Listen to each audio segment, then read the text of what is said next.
Good morning to Keep the Faith with Pastor Frank. And this morning we're going to be talking about the call of Moses. So we'll be looking in Exodus chapter 3. So this morning when you tune in, of course, I'd like you to say hi, share the stream, take time to let people know that we're online, and I'd appreciate it. Good morning, Brother Luttrell. It's good to see you early this morning. Hope you have your coffee. Good morning, Brother Lee. It's good to see you.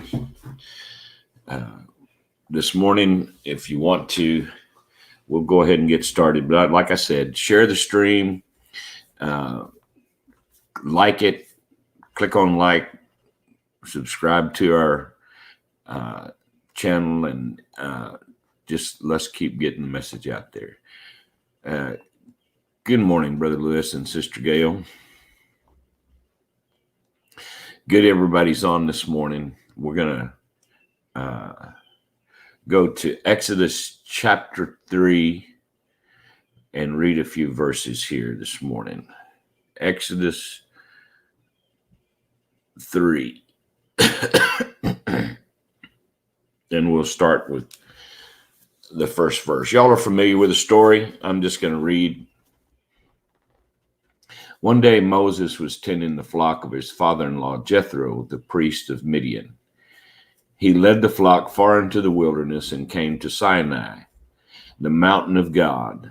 There the angel of the Lord appeared to him in a blazing fire from the middle of a bush. Moses stared in amazement. Though the bush was engulfed by flames, it didn't burn up. This is amazing, Moses said to himself. Why isn't that bush burning up? I must go and see. When the Lord saw Moses coming to take a closer look, God called to him from the middle of the bush, Moses, Moses. Here I am, Moses replied. Do not come any closer, the Lord warned. Take off your sandals, for you're standing on holy ground. I am the God of your father, the God of Abraham, the God of Isaac, and the God of Jacob. When Moses heard this, he covered his face because he was afraid to look at God. Then the Lord told him, I have certainly seen the oppression of my people in Egypt. I've heard their cries of distress because of their harsh slave masters. Yes, I'm aware of their suffering, so I've come down to rescue them from the power of the Egyptians and lead them out of Egypt into their own fertile and spacious land. It's a land flowing with milk and honey, the land where the Canaanites, Hittites, Amorites, Perizzites, Hivites, Jebusites now live. Look, the cry of the people of Israel has reached me. I have seen how harshly the Egyptians abused them. Now go, for I'm sending you to Pharaoh. You must lead my people out of Egypt. So,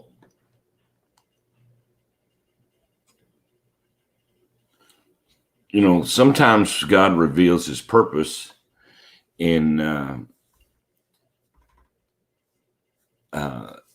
most unlikely ways, in the most unlikely places. And he appeared to Moses on what they call the backside of the desert in a flame of fire in the middle of a bush. Now, it was a desolate, lonely place that God came to him and made himself real to him. Now, Moses was curious, and that caused him to turn aside to see the bush that burned that wasn't consumed.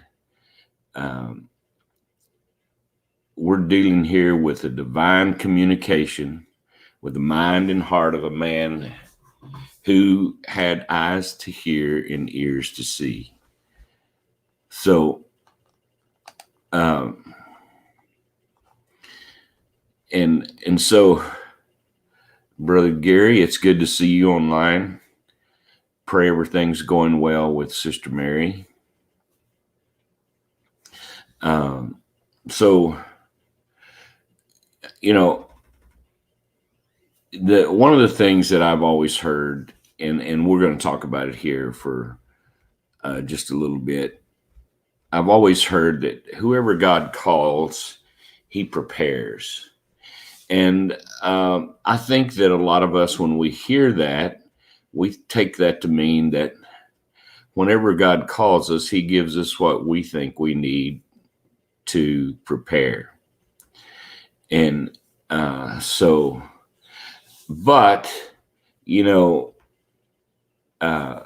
Moses was born in a godly Hebrew home, but he was raised and educated in the palace of Pharaoh. And I think because of the influence of his mother, he had a sympathetic heart toward the Israelites who were being oppressed by the slaves of the Egyptians. Now, the university at the backside of the desert, because of his faith and fear, Moses fled the palace of Pharaoh, and he attended what some have called the university at the backside of the desert. He had time to meditate. In the loneliness and desolation of the desert, he was in a place where God could speak to him. So just between you and me, sometimes God has to get us in a place to where he can talk to us. And at the same time, Moses had an opportunity to learn about the infrastructure, roads, resources, climate, conditions of life in the desert. And actually, this information was really going to be good for him in the time to God. God had actually, without Moses' knowledge, God had been actually preparing Moses for the task to which he was going to be called. And even when Moses was out on the backside of the desert taking care of the sheep and goats and cattle, then God was preparing him and equipping him with skills he was going to need a short time later. So, although Moses was equipped by birth, training, and experiences to do what God wanted him to do, he had a whole lot of excuses as to why he couldn't do what God asked him to. Now, Moses reveals his humanity rather than an attitude of humility. We can see ourselves in these excuses if we're not careful. But I want you to understand that all of Moses' excuses made God mad. Now, I'd suggest there's a lot of things in this world you might want to do, but making God mad's probably shouldn't be at the top of your list. So Moses first said, I'm not anybody. Who's going to listen to me? Moses just literally failed to realize that God in one person makes a majority. And he was seemingly unaware of the authority of God and the fact that God was actually a greater authority than Pharaoh. So then Moses said, well, I'm ignorant. And he confessed. He said, I don't know enough about the God of Abraham, Isaac, and Jacob. What Moses was literally saying is, I'm not a preacher. I'm not a Sunday school teacher. I haven't been to seminary. I'm not a theologian. And God revealed himself to Moses in a special in that way there. He revealed himself to Moses as the I am, God, the eternal one. So then Moses said, the people won't listen to me. So immediately God responded by giving Moses 3 signs by which he could prove to them that the God of their fathers had called him and sent him. These signs were the sign of the rod that became a serpent, the hand that became leprous, and the water that turned to blood. Now, then Moses, he decided to evade the divine call by declaring that he was not an eloquent speaker. So God answered this excuse by declaring he would be with Moses' mouth and would teach him what he should speak. So this is all a conversation that I think has happened many times over the years when God has talked to someone about doing something that he wants done. I think it's happened. I think it's happened an innumerable amount of times with young men and women who God was calling into ministry areas that to do something that would impact the people and impact their own lives in a major way. And so all of the things that Moses came up with, he actually succeeded in making God pretty angry. So Moses really didn't humbly yield to God.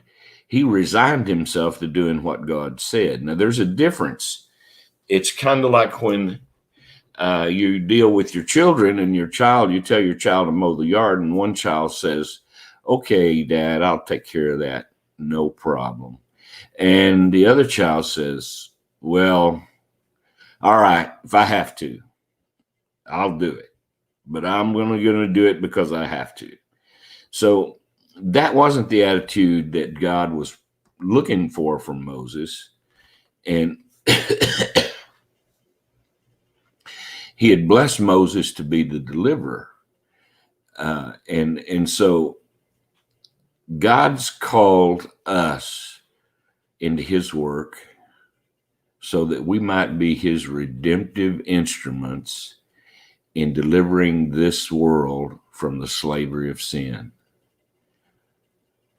For us to make excuses like Moses did is to bring divine chastisement upon ourselves.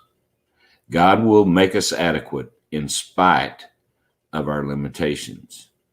If we will respond by faith and obedience to his call, it's time for each of us to begin cooperating with him. So I might say to you this morning, how long have you been on the backside of the desert?